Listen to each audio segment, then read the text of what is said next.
इस सेगमेंट में हम लोग डिस्कस करेंगे moment of inertia of A solid cylinder, यानी किसी ठोस बेलन का जड़त्व आघूर्ण निकालना सीखेंगे।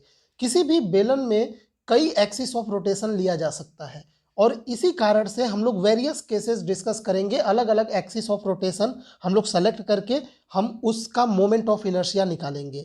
तो सबसे पहले हम लोग केस फर्स्ट डिस्कस करते हैं। इस केस में हम लोग moment of inertia about an axis passing through its centre and parallel to its length, यानी बेलन के लंबाई के समांतर तथा उसके केंद्र से होकर गुजरने वाले अक्ष के परितः जड़त्व आघूर्ण निकालेंगे। तो यहाँ पे आप लोग इस डायग्राम को जरा अच्छे से समझिए। देखिए यहाँ पे आप लोगों को एक सिलेंडर दिखाई दे रहा है, बेलन दिखाई दे रहा है। इस बेलन में ये एक एक्सिस है वाई वाई डैश, जो कि इस बेलन के लंबाई के पैरेलल, यानी इसके लेंथ के पैरेलल और इसके सेंटर ऑफ मास से होकर गुजर रहा है। और इसी एक्सिस के परितः हम लोग मोमेंट ऑफ इनर्शिया निकालेंगे। इस केस में कहने का मतलब इस एक्सिस के परितः इस बेलन को ऐसे रोटेट किया जाएगा और फिर उस केस में देखेंगे कि मोमेंट ऑफ इनर्शिया इसका क्या आ सकता है। समझ में आया? और भी कई केसेस बनेंगे, जैसे हम लोग एक एक्सिस ऐसा ले सकते हैं जो इसके सेंटर ऑफ मास यानी सेंटर से पास हो लेकिन इसके लेंथ के परपेंडिकुलर हो। ये इसका लेंथ है, वाई वाई डैश के अलोंग ही इस सिलेंडर का लेंथ है। तो हम लोग अभी तो वाई वाई डैश के अलोंग कर रहे हैं। एक और केस हम लोग डिस्कस करेंगे जिसमें हम लोग इस सिलेंडर के लेंथ के परपेंडिकुलर कोई एक्सिस लेके मोमेंट ऑफ इनर्शिया निकालेंगे।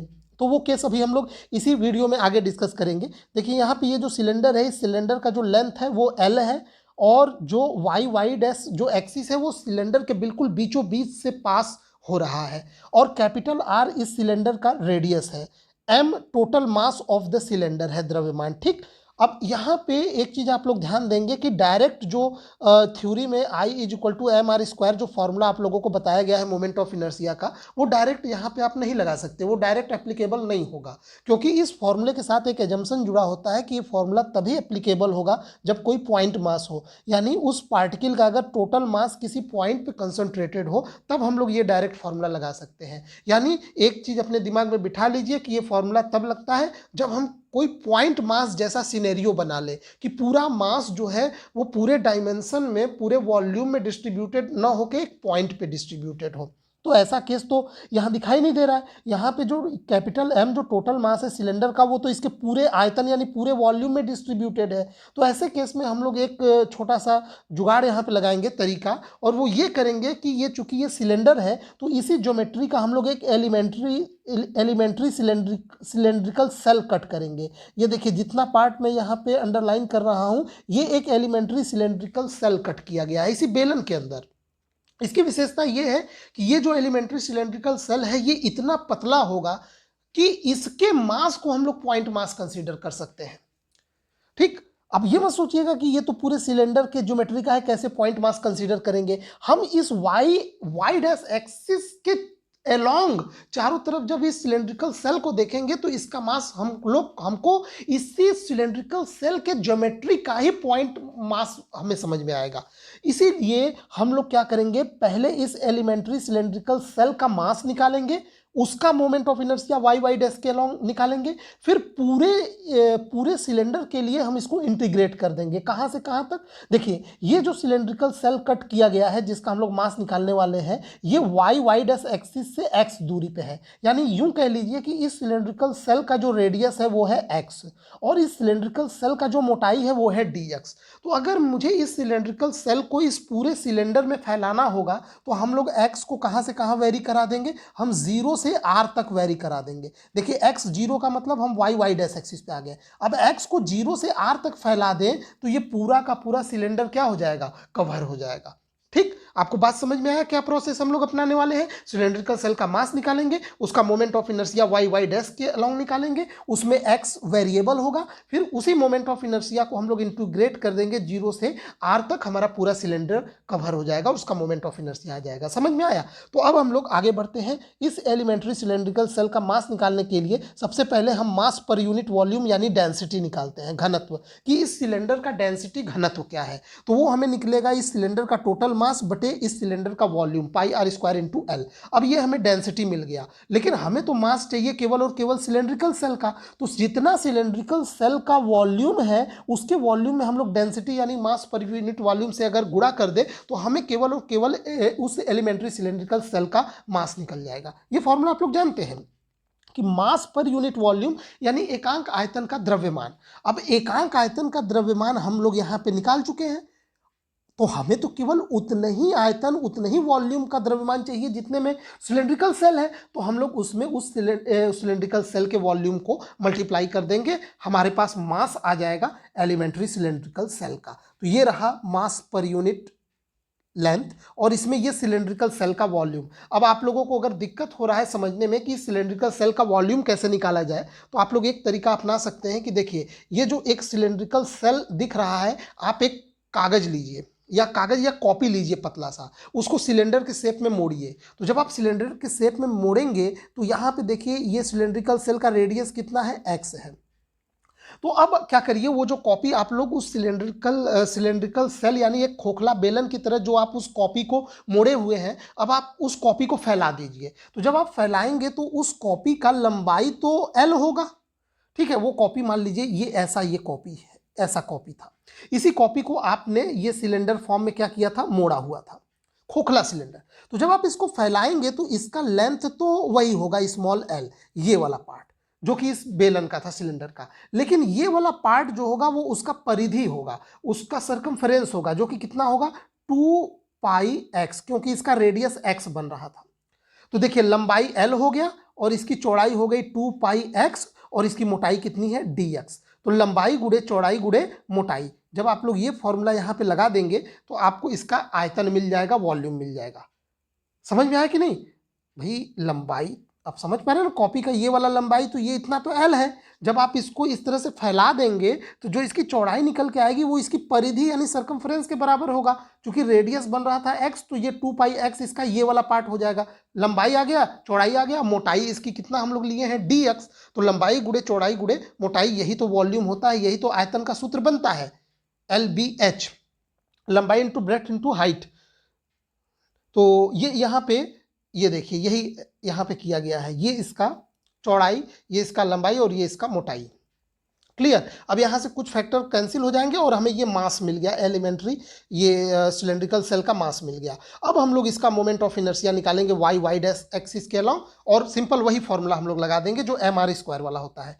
तो जो moment of inertia of elementary cylindrical shell about y y dash axis, तो वाई वाई डैश एक्सिस यहाँ पे देख पा रहे होंगे। इसके अलोंग जब इस एलिमेंट्री सेल का मोमेंट ऑफ इनर्शिया निकालेंगे तो फॉर्मूला लगेगा एम आर स्क्वायर। आर यहाँ पे ये जो रेडियस है ये एक्स यानी एम एक्स स्क्वायर, लेकिन ये एम टोटल सिलेंडर का मास नहीं है, ये केवल और केवल इस एलिमेंट्री सिलेंड्रिकल सेल का मास है। इसीलिए यहाँ पे जब मोमेंट ऑफ इनर्शिया निकालेंगे तो ये एम, ये टोटल एम उस cylindrical shell into x square. समझ में आया? कुछ फैक्टर कैंसिल हो जाएंगे और फाइनली ये हमारा moment of inertia cylindrical shell का आ गया वाई वाई एक्सिस के अलाउ। अब हम लोग निकालेंगे टोटल, माने पूरे सिलेंडर का total moment of inertia of the cylinder about y y dash axis. तो हम लोग क्या करेंगे, ये जो एक्स वेरिएबल है अगर इस पे हम इंटीग्रेशन लगा के इसको 0 से r तक एक्स को वेरी कर दे तो हमारा पूरा सिलेंडर कवर हो जाएगा। बस यहाँ पे 2m बाई आर स्क्वायर, इस पे तो इंटीग्रेशन होगा नहीं, ये कांस्टेंट है, इसको बाहर निकालिए। एक्स क्यूब का इंटीग्रेशन होगा एक्स पावर 4/4 और यहाँ limit lower limit 0 upper limit r। जैसे ही हम लोग यहाँ पे अपर लिमिट रख देंगे ये फॉर्मूला आएगा, कुछ फैक्टर कैंसिल आउट हो जाएंगे और ये हमें सिलेंडर, सॉलिड सिलेंडर, ठोस बेलन का मोमेंट ऑफ इनर्शिया निकल गया उस एक्सिस के अलाउ जो एक्सिस उस सिलेंडर के सेंटर से पास होता है तथा उसके लंबाई के समांतर यानी पैरेलल होता है। ठीक, अब हम लोग केस नंबर 2 देखेंगे। इसमें जैसा कि हमने बताया, इस केस में हम लोग निकालेंगे moment of inertia about an axis passing through its centre and perpendicular to its length, यानी बेलन के लंबाई के लंबवत तथा उसके केंद्र से होकर गुजरने वाले अक्ष के परितः हम लोग मोमेंट ऑफ इनर्शिया निकालने वाले हैं। इसको थोड़ा अच्छे से समझिएगा, ये थोड़ा सा कॉम्प्लिकेटेड है। डायग्राम आपको अच्छे से समझ में आ ही गया होगा। ठोस बेलन है, रेडियस है r, यहाँ बीच में से मान लीजिए ये इसका सेंटर है, तो ये बीच में से हमने इस बार एक्सिस ले लिया वाई वाई डैश जो इसके सेंटर O से गुजरता है, लेकिन इसकी लेंथ, इसके लंबाई के क्या है, ये परपेंडिकुलर है। यहाँ पे समझ पा रहे होंगे। तो ऐसे केस में हम इस बेलन को कैसे रोटेट करेंगे, ऐसे रोटेट करेंगे। जैसे पेन लेके उस पेन को बीच में से पकड़ के आप रोटेट करते हैं ना, तो ऐसे इस बेलन को हम लोग रोटेट करेंगे। क्लियर हो गया। तो इस केस में हम लोग देखेंगे कि क्या मोमेंट ऑफ इनर्शिया आया। तो इस केस को हम लोग सॉल्व करने के लिए, इस प्रॉब्लम को हम लोग क्या करेंगे, इसका जो ये एक्सिस वाई वाई डैश है, यहाँ से एक्स दूरी पर हम लोग इसका एक छोटा सा एलिमेंट्री सेगमेंट कट करेंगे। अब अगर किसी बेलन को, जैसे आप लोग मान लीजिए कोई बेलनाकार चीज ले लीजिए, जैसे खीरा हो गया, खीरा को बीच में से काटते हैं तो वो देखते हैं तो वो कैसा दिखाई देता है, बीच में वो सर्कुलर डिस्क की तरह दिखाई देगा। यहाँ से अगर कट करेंगे इसको, ये रेड वाला पार्ट, तो इसमें हम लोग जो कट करेंगे इस केस में, एक हम लोग एलिमेंट्री डिस्क कट करेंगे। ये जो इतना पार्ट कट किया गया है, ये देख पा रहे हो ना, ये इतना पार्ट, ये एक डिस्क, चूंकि ये ठोस बेलन है तो ये एक सर्कुलर डिस्क की तरह आपको दिखाई देगा। इस डिस्क की जो मोटाई है वो dx है, जो कि वाई वाई डैश एक्सिस से x दूरी पे है। और यहाँ पे इस डिस्क का जो डायामीटर के अलोंग जो एक्सिस है वो है k डैश। अब हमें इस बेलन को रोटेट करना है इस एक्सिस के अलोंग। तो जब इस बेलन को रोटेट करेंगे तो पहले ये डिस्क रोटेट हो रहा है। डिस्क हम लोग उसी लॉजिक के लिए कट किए हैं, क्योंकि मास पूरा डिस्ट्रीब्यूटेड है। हम इस डिस्क को इतना पतला कट करेंगे कि इस डिस्क के मास को हम लोग पॉइंट मास कंसीडर कर पाएंगे, और पहले इसका मोमेंट ऑफ इनर्शिया हम लोग निकालेंगे, तब जाके पूरे बेलन का निकालेंगे। तो इसमें थोड़ा सा एक स्टेप बढ़ गया है, पहले ध्यान दीजिएगा। पहले हम लोग डिस्क का मोमेंट ऑफ इनर्शिया, इस एलिमेंट्री डिस्क का मोमेंट ऑफ इनर्शिया इस के डैश एक्सिस के अलोंग निकालेंगे। यानी एलिमेंट्री डिस्क का मोमेंट ऑफ इनर्शिया उसके डायामीटर के अलोंग निकालेंगे, फिर जाके थ्योरम ऑफ पैरेलल एक्सिस लगा के इसी डिस्क का moment of inertia y y dash axis के अलोंग निकालेंगे, तब जाके हम उसको इंटीग्रेट करेंगे। समझ में आया? इसमें 3 स्टेप बढ़ गए हैं, पिछले वाले में 2 स्टेप था। ध्यान से सुनिए, पहले हम इस एलिमेंट्री डिस्क का मास निकालेंगे। टोटल मास बेलन का पता है, लेकिन एलिमेंट्री डिस्क का मास निकालेंगे। फिर इस एलिमेंट्री डिस्क का मोमेंट ऑफ इनर्शिया के डैश एक्सिस के अलोंग निकालेंगे। फिर हम लोग थ्योरम ऑफ पैरेलल एक्सिस लगा के इसका मोमेंट ऑफ इनर्शिया हम वाई वाई डैश एक्सिस के अलोंग शिफ्ट करेंगे। तब जाके हम लोग इस पे इंटीग्रेशन लगाएंगे, और इंटीग्रेशन कहाँ से कहाँ तक लगेगा, -l/2 से l/2, क्योंकि ये बीच में एक्सिस है तो इधर का इतना लेंथ l/2 और इधर का भी l/2। चूंकि ये इस साइड में हम लोग जा रहे हैं, ओरिजिन O को माने हैं, तो इधर नेगेटिव इधर पॉजिटिव, तो -l/2 से +l/2 लगाएंगे तो ये पूरा का पूरा ये जो बेलन है वो कवर हो जाएगा। समझ में आया? तो थोड़ा सा लेंदी है, चलिए हम लोग शुरुआत करते हैं। बाकी सब वही सेम है। कैपिटल M क्या है, total mass of the cylinder. L क्या है, length of the cylinder. R radius of the cylinder. फिर से वही मास पर यूनिट वॉल्यूम यानी डेंसिटी निकाल लीजिए, total mass upon volume of this cylinder πr² L। अब हम लोग मास ऑफ एलिमेंट्री डिस्क निकाल लेंगे। यहाँ तक तो सेम जा रहा है, देख पा रहे हो, यहाँ तक तो सेम ही निकाले थे ना पिछले वाले में जो, हाँ देखिए, मास पर यूनिट वॉल्यूम, मास पर यूनिट वॉल्यूम यहाँ तक, और मास, लेकिन वहाँ पे हम लोग सिलेंड्रिकल सेल लिए थे, यहाँ पे हम लोग डिस्क लिए हैं, कोई बात नहीं। देखिए यहाँ पे, हाँ, मास पर यूनिट वॉल्यूम यहाँ तक सेम है, यहाँ तक सेम है। इसके बाद हमको निकालना है मास ऑफ एलिमेंट्री डिस्क। तो इसको कैसे निकालेंगे, मास पर यूनिट वॉल्यूम यानी एकांक आयतन का द्रव्यमान यानी डेंसिटी इनटू केवल और केवल एलिमेंट्री डिस्क का वॉल्यूम। देखिए ये है एकांक आयतन में मास, यानी पर यूनिट वॉल्यूम में अगर इतना मास है तो जितना वॉल्यूम डिस्क का है उसमें कितना मास होगा, तो इसे मल्टीप्लाई कर देंगे। अब यहाँ पे ये तो ठीक है, अब हमें निकालना है वॉल्यूम ऑफ एलिमेंट्री डिस्क। तो इसके लिए हम लोग क्या करेंगे, देखिए डिस्क का सरफेस एरिया क्या है, ये डिस्क है, इसका सरफेस एरिया कितना हो जाएगा, आप सभी लोग जानते हैं πr²। तो ये इसका अगर सरफेस एरिया आ गया और इसमें डिस्क के मोटाई dx से गुणा कर दे तो एरिया इंटू मोटाई क्या बन जाएगा, वॉल्यूम बन जाएगा। तो सिंपल यहाँ पे volume of elementary disc equal to πr² into dx, क्योंकि डिस्क का भी रेडियस r ही है जितना कि सॉलिड सिलेंडर का है, क्योंकि यहाँ पे डिस्क जो कट किया गया है इसमें ये रेडियस सेम रहेगा। ठीक है, इसमें देखिए आप लोग एक चीज ध्यान दीजिएगा, इसमें सिलेंडर को ये जो dx हमने कट किया है, जो डिस्क की मोटाई, ये हमने इसके लेंथ पे कट किया है, इसके लेंथ पे ये छोटा सा मोटाई dx कट किया है। इसलिए जब इसका इंटीग्रेशन लगाएंगे तो इसके लेंथ का लिमिट रखेंगे -l/2 से l/2, तब जाके ये डिस्क जो है वो पूरे बेलन को कवर कर पाएगा। उस केस में जो सिलेंड्रिकल सेल कट किए थे वो लेंथ पे नहीं, उसमें लेंथ कांस्टेंट था, उसमें रेडियस का छोटा सा पार्ट आया था। यानी ये जो dx कट किए थे इसमें रेडियस का छोटा सा पार्ट कट हुआ था, इसलिए यहाँ पे जो लिमिट लगाए थे वो रेडियस 0 to r कवर करने के लिए लगाए थे, क्योंकि इस सिलेंड्रिकल सेल का लेंथ तो उतना ही था जितना ओरिजिनल सिलेंडर का था, जबकि इस केस में रेडियस इस डिस्क का उतना ही है जितना ओरिजिनल सिलेंडर का है। बट इसका ये जो मोटाई हम कट किए हैं dx इस डिस्क का, ये मोटाई इसके लेंथ के अलॉन्ग आ रहा है, न कि रेडियस के अलॉन्ग। सॉरी, अब देखिए, तो यहाँ पे ये हमने वॉल्यूम ऑफ एलिमेंट्री डिस्क और ये मास पर यूनिट वॉल्यूम, तो ये इतना मास आ गया, ठीक है, ये मास आ गया एलिमेंट्री डिस्क का। तो चलिए अब हम लोग एलिमेंट्री डिस्क का मोमेंट ऑफ इनर्शिया निकालेंगे इसके डायमीटर के अलॉन्ग। तो आप लोगों को ये फॉर्मूला याद होना चाहिए, इसको डायरेक्ट यहाँ पे लगाना पड़ेगा कि किसी भी डिस्क का मोमेंट ऑफ इनर्शिया उसके डायमीटर के अलॉन्ग क्या होता है, 1/4 m इंटू रेडियस स्क्वायर। तो यही फॉर्मूला, इसको याद होना चाहिए आप लोगों को। सबसे पहले डिस्क का ही मोमेंट ऑफ इनर्शिया निकालना सिखाया है, अगर वो आपको नहीं पता तो इस टॉपिक को आप वैसे भी नहीं कर पाएंगे। तो यहाँ पे क्या होता है, 1/4 m इंटू रेडियस का स्क्वायर, ये डिस्क का मोमेंट ऑफ इनर्शिया होता है उसके डायमीटर के लॉन्ग। तो हम लोग निकालेंगे moment of inertia of the elementary disc about K dash, पहले उसके डायमीटर के लॉन्ग, वो क्या हो जाएगा, इसका मास m/l इंटू dx और ये r²/4।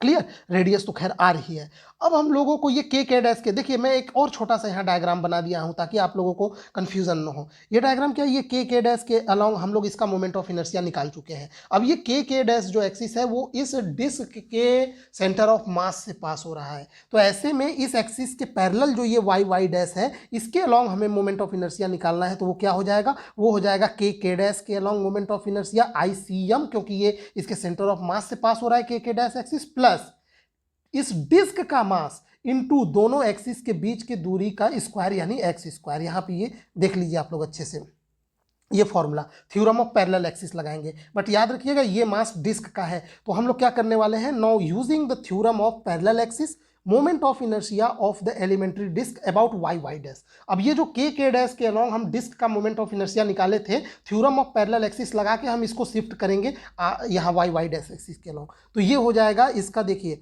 ये हो गया, ये अभी अभी हम लोग निकाले थे ICM, यानी के डैश के along moment of inertia plus mass of disc, ये टोटल इतना मास ऑफ डिस्क है, इनटू दोनों एक्सिस वाई डैश और के डैश एक्सिस के बीच के दूरी का स्क्वायर। इसको सॉल्व करेंगे, ये सिंपल सा एक इक्वेशन आ गया। अब हम लोग टोटल मोमेंट ऑफ इनर्शिया निकालेंगे। अब हम लोग total moment of inertia of the cylinder about y dash axis के अलॉन्ग निकालने के लिए, चूंकि dx लेंथ जो है वो उसके सिलेंडर के लंबाई के अलॉन्ग एक छोटा सा dx लेंथ कटा है, तो टोटल सिलेंडर का लंबाई कवर करने के लिए हम जब इंटीग्रेशन का लिमिट लगाएंगे x पे, तो वो -l/2 से +l/2 लगाएंगे लिमिट। हम लोग समझ में आया, क्योंकि x जो वेरिएबल है वो लेंथ के अलॉन्ग लिया गया है। पहले केस में हम लोग जो x वेरिएबल लिए थे वो उसके रेडियस पे आ रहा था, इसीलिए रेडियस का लिमिट लगा था। क्लियर, अब यहाँ पे देखिए जो कांस्टेंट है उसको बाहर निकालिए, x पे इंटीग्रेशन लगाइए, और एक चीज और, एक फॉर्मूला होता है इंटीग्रेशन का बहुत फेमस, अगर -a से a लिमिट है तो हम लोग इसको 2 से मल्टीप्लाई करके 0 से a लिमिट कर सकते हैं। वही चीज यहाँ पे किया गया है, यहाँ 2 से मल्टीप्लाई करके लिमिट 0 से l/2 कर दिया गया है। अब इसको आप लोग इंटीग्रेट करिए, बिल्कुल सिंपल इंटीग्रेशन है, ये कांस्टेंट है तो उसके साथ x इंटीग्रेशन आएगा, x² का x³ 0 to l/2, तो केवल अपर लिमिट पुट कर दीजिए, लोअर लिमिट तो 0 है तो l/2 जैसे ही पुट करेंगे ये एक इक्वेशन आएगा, बिल्कुल सिंपल। इसको थोड़ा सॉल्व करिए, कुछ फैक्टर कट जाएंगे और यहाँ पे आपको मोमेंट ऑफ इनर्शिया मिल गया, I = m ब्रैकेट में r²/4 + l²/12। Are radius, L जो है वो लेंथ है। समझ में आया, ये था सिलेंडर का दोनों केस। ठीक, अब यहीं पे आप लोगों को एक और छोटा सा चीज मैं समझाना चाहता हूं। आपको याद है हमने moment of inertia of a thin rod किया था, थिन बार या रॉड निकाला था, उसका अलग से हमने आप लोगों को पूरा लेक्चर पढ़ाया हुआ है। वो लेक्चर अगर आप लोगों को देखना है तो इसी वीडियो के डिस्क्रिप्शन बॉक्स में चले जाइए, वहाँ पे यूनिट वाइज पूरा लिंक दिया हुआ है पूरे कोर्स का। तो ये जिस यूनिट का है मेरे ख्याल से ये 6 यूनिट चल रहा है, तो 6 यूनिट वाले प्लेलिस्ट में चले जाइए, इसके जस्ट पहले के 1-2 पहले के लेक्चर में मिल जाएगा आप लोगों को, प्लेलिस्ट में भी जाके डायरेक्ट वहाँ पे देख सकते हैं। ठीक, तो वहाँ पे थिन रॉड का जब मैं आप लोगों को पढ़ा रहा था तो थिन रॉड का मोमेंट ऑफ इनर्शिया हम लोग निकाले थे, याद है? उसी फॉर्मूले को हम लोग यहाँ से भी ला सकते हैं। आप देखिए, अगर किसी हमें ये मान लीजिए ये एक सिलेंडर है बेलन, अगर मुझे इसको पतला थिन रॉड में अगर कन्वर्ट करना है तो हम लोग इसके रेडियस को r टेंस टू 0 कर देते हैं। अगर रेडियस में इसका डिक्रीज कर दूं तो यही बेलन जो है वो एक छोटे से रॉड में तब्दील हो जाएगा। जिस रॉड की लंबाई स्मॉल एल होगी, टोटल मास m होगा। तो अब आप लोग कुछ करिए मत, ये फॉर्मूला जो देख रहे हैं ना, इसी में r बराबर 0 रख दीजिए, तो यही मोमेंट ऑफ इनर्शिया बन जाएगा थिन रॉड का। देखिए, we know that moment of inertia of solid cylinder of mass m, length l and radius r about an axis passing through its center and perpendicular to its length, its axis या its length, अभी जो formula निकाले हैं उसी की ये बात की जा रही है। लेकिन अगर हम इसको रॉड में कन्वर्ट करना चाहें पतले, तो थिन रॉड के लिए हम लोग इसका रेडियस 0 कर देते हैं। तो रेडियस जैसे ही 0 करेंगे, इसका मोमेंट ऑफ इनर्शिया ml²/12 आ जाएगा, जो कि हम लोग डिराइव किए थे थिन रॉड के केस में। तो इससे भी आप कर सकते हैं। ये बस मुझे आप लोगों को हिंट देना था कि अगर बेलन का पूछा गया हो और उसी में स्पेशल केस में थिन रॉड का पूछ दे, तो आप अलग से डिराइव करने मत बैठ जाइएगा, ठीक है। अलग से डिराइव करने की जरूरत नहीं है, इसी में r बराबर 0 कर दीजिएगा, थिन रॉड का आ जाएगा, ठीक। यहाँ पे एक चीज और आप लोगों को यहीं पे बता देता हूँ। अब रेडियस ऑफ गायरेशन के बारे में समझते चलिए। मान लीजिए k जो है वो रेडियस ऑफ गायरेशन है इस केस में, इस थिन रॉड के केस में। वैसे तो किसी भी केस में ये फॉर्मूला लगाया जा सकता है, ये एक जनरल फॉर्मूला होता है। किसी भी ज्योमेट्री का घूर्णन त्रिज्या या रेडियस ऑफ गायरेशन निकालने का तरीका क्या होता है कि अगर उसका मोमेंट ऑफ इनर्शिया मान लीजिए ये दिया हुआ है, तो रेडियस ऑफ गायरेशन के टर्म्स में मोमेंट ऑफ इनर्शिया क्या होता है, I = mk²। k क्या है, रेडियस ऑफ गायरेशन। तो किसी भी ज्योमेट्री का अगर मोमेंट ऑफ इनर्शिया दिया है तो उसको इस इक्वेशन से आप कंपेयर कर दीजिए, I = mk²। बस यहाँ k की वैल्यू निकाल लीजिए, वही होता है रेडियस ऑफ गायरेशन। जैसे इस केस में I = mk² रख दें तो radius of gyration k = √L/12 आएगा। यानी इस थिन रॉड के केस में इसका घूर्णन त्रिज्या अगर पूछ दे और मोमेंट ऑफ इनर्शिया दिया हो, तो इस केस में इसको आप mk² से बराबर mk² से कंपेयर करके k की वैल्यू निकाल सकते हैं। क्लियर हुआ? तो यहाँ पे ये एक टॉपिक था, बहुत ही इंपॉर्टेंट टॉपिक था, इसको हमने डिस्कस किया। आई होप आपको ये पसंद आया होगा। अगले टर्न पे हम लोग moment of inertia of solid sphere करेंगे। यही सबसे ज़्यादा इंपॉर्टेंट होता है, एग्जाम में सबसे ज़्यादा सॉलिड स्फीयर का ही पूछा जाता है, मोमेंट ऑफ इनर्शिया। अगले टर्न पे हम लोग कवर करेंगे। फिलहाल इस टर्म में इतना ही, वीडियो काफ़ी लंबा हो रहा है, इसलिए इसको हम लोग यहीं पे स्टॉप करेंगे। आई होप आप लोगों को ये अच्छे से समझ में आया होगा। अगर किसी प्रकार का कोई डाउट है या नहीं समझ में आया तो आप लोग बताइएगा, मैं उसका कोई ना कोई आप लोगों को सोल्यूशन प्रोवाइड करूंगा या दोबारा बनाऊंगा, नहीं तो कमेंट में रिप्लाई करूंगा। कहने का मतलब चाहे जो भी हो जाए, आपके डाउट को मैं सॉल्व करूंगा, ठीक। वीडियो देखने के लिए आपका बहुत बहुत धन्यवाद।